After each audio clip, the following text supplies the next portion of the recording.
you is kind of a high-level summary of the general things that happened at the convention. And I want to make it clear that, of course, we did elect Ms. Jennifer as our temporary and our permanent chair. We elected Jennifer Hopper of Lonoke County as our permanent convention secretary. We'll talk some more about minutes of that after a little while. She does have a full-time job, and she is working on those videos. And anyone who knows me, you may know that I used to do word-for-word transcription of the Faulkner County Quorum Court, and I will tell you that an hour-long meeting takes 3 to 4 hours just to find out what was said. So she's got a 10-hour video to work on, so be patient. We also, at that convention, we did approve a flexible convention agenda, which allowed Jennifer to arrange the different activities in a way that made more sense. We certified and ratified 2 individuals as our national committee man and committee woman. That would be Eddie Arnold and State Representative Mindy McAlinden. And also former RPA Chair Doyle Webb will serve as well as those 2 people on the RNC National Committee from Arkansas. That's part of the formal business that the convention does.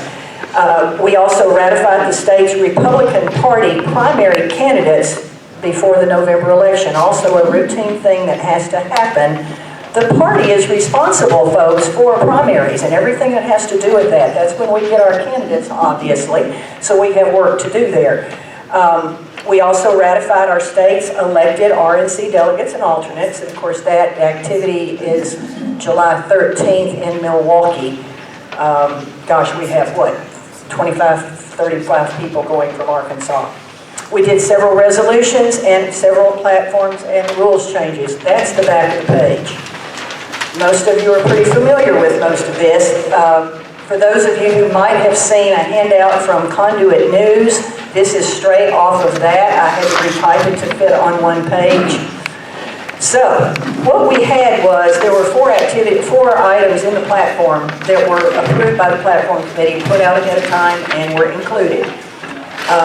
Very high level, language that's anti-ESG. Everybody knows ESG, right? There was language that's anti-globalism. That would be your World Economic Forum, the World Health Forum, all that stuff having to do with that.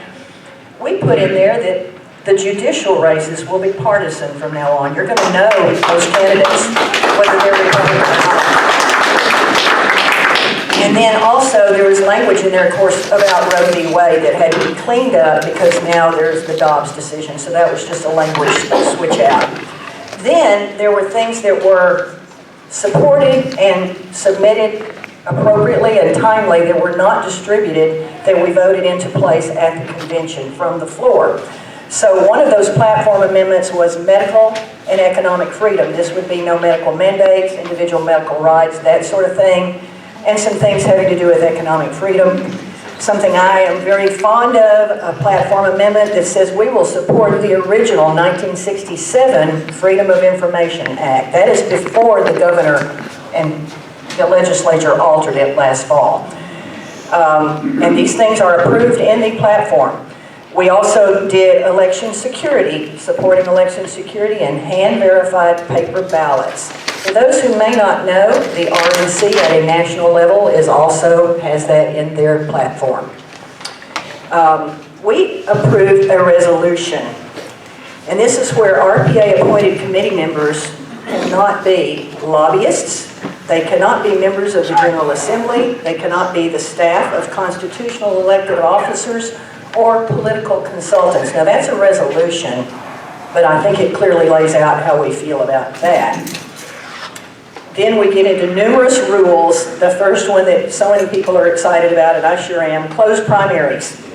For those who may not know, we'll be giving out a lot of information about how to check your registration, how to make sure it's correct. The first time through, you'll be able to switch it right there on the spot if it's not what it needs to be. So don't worry, we'll get with you. We'll make sure you got everything you need to get that right.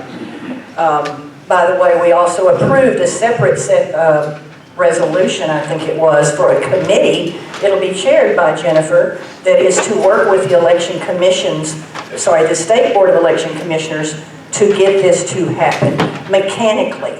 the mechanics of it. It does not require any other legislation or formal activity. We have done it. It is in place.